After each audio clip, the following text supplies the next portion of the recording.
Bismillahirrahmanirrahim. Assalamualaikum warahmatullahi wabarakatuh. Perkenalkan, nama saya Laudi Juliarson di Stambuk D1A1-1081 dari kelas C Agribisnis Fakultas Pertanian Universitas Haloleo.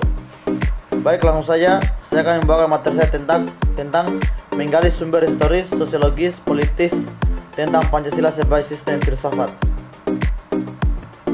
Langsung saja. 1. Sumber historis Pancasila sebagai sistem filsafat.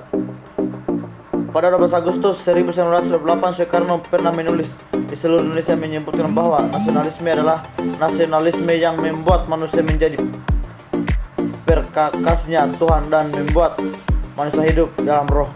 Pembahasan silsilah Pancasila sebagai sistem filsafat dapat ditelusuri dalam sejarah masyarakat Indonesia sebagai berikut. A. Sila ketuhanan yang Maha Esa. Sejak zaman purbakala hingga pintu gerbang kemerdekaan bangsa negara Indonesia, masyarakat Nusantara telah melewati ribuan tahun pengaruh agama-agama lokal, yaitu sekitar 14 abad pengaruh Hindu-Buddha, 7 abad pengaruh Islam, dan 4 abad pengaruh Kristen. B. Sila kemanusiaan yang adil dan beradab. Nilai kemanusiaan yang adil dan beradab nilai-nilai kemanusiaan yang dalam masyarakat Indonesia dilahirkan dari perpaduan pengalaman bangsa Indonesia dalam menyejarah bangsa Indonesia sejak dahulu. Dikenal sebagai bangsa maritim, telah menjelajah berbagai penjuru Nusantara, bahkan dunia. Hasil pengembaraan itu membentuk karakter bangsa Indonesia yang kemudian oleh Soekarno disebut dengan istilah nasionalisme atau pri-kemanusiaan.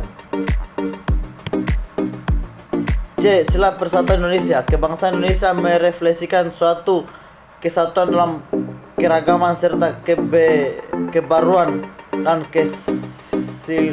keislaman. Indonesia adalah bangsa majemuk paripurna yang menakjubkan karena kemajemukan sosial, kultural, dan teritorial dapat menyebabkan dalam suatu komunitas politik kebangsaan Indonesia. D. Kerakyatan dipimpin oleh kebijaksanaan dalam permusyawaratan perwakilan. Demokrasi sebagai bentuk pemerintahan dari rakyat, oleh rakyat, dan untuk rakyat memang merupakan fenomena baru di Indonesia yang muncul sebagai ikutan formasi negara Republik Indonesia merdeka.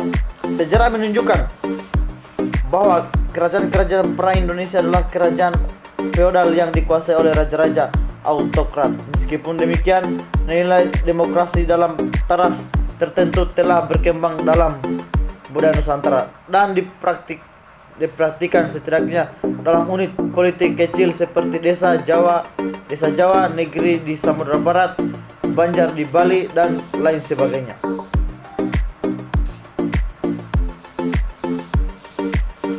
Dua. Sumber sosiologis Pancasila sebagai sistem filsafat. Sumber sosiologis Pancasila sebagai sistem filsafat dapat diklasifikasikan ke dalam 2 kelompok. Kelompok pertama, masyarakat awam yang memahami Pancasila sebagai sistem filsafat yang sudah dikenal masyarakat Indonesia dalam bentuk pandangan hidup, way of life, yang terdapat dalam agama, adat istiadat, dan budaya berbagai suku bangsa Indonesia. Kelompok kedua, masyarakat ilmiah akademis memahami Pancasila sebagai sistem filsafat dengan teori-teori yang bersifat akademis. Kelompok pertama memahami sumber sosiologis Pancasila sebagai sistem filsafat dalam pandangan hidup atau kearifan lokal yang memperlihatkan unsur-unsur filosofis. Pancasila itu masih berbentuk pedoman hidup yang bersifat praktis dalam berbagai aspek kehidupan.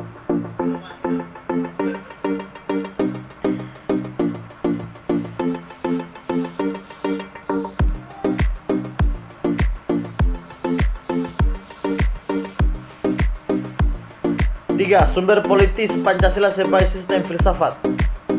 Pada awalnya Pancasila merupakan konsensus politik yang kemudian berkembang menjadi sistem filsafat. Sumber politis Pancasila sebagai sistem filsafat dapat diklasifikasikan ke dalam 2 kelompok. Kelompok pertama, 162 meliputi wacana politis tentang Pancasila sebagai sistem filsafat pada sidang BPUPKI, sidang PKI, dan kuliah umum Soekarno antara tahun 1958 sampai dengan 1189 tentang pembahasan sila-sila Pancasila secara filosofis.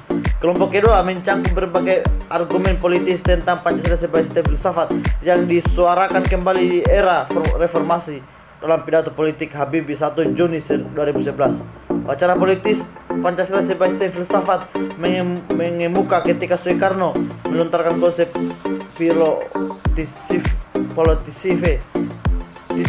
Godoslat, dasar filsafat negara. Artinya kedudukan Pancasila diletakkan sebagai dasar kerohanian bagi penyelenggara kehidupan bernegara di Indonesia. Baik, demikian materi yang saya sampaikan. Lebih dan kurangnya mohon dimaafkan. Sekian dari saya. Akhirnya ucapan billahi taufiq wal hidayah. Wassalamualaikum warahmatullahi wabarakatuh.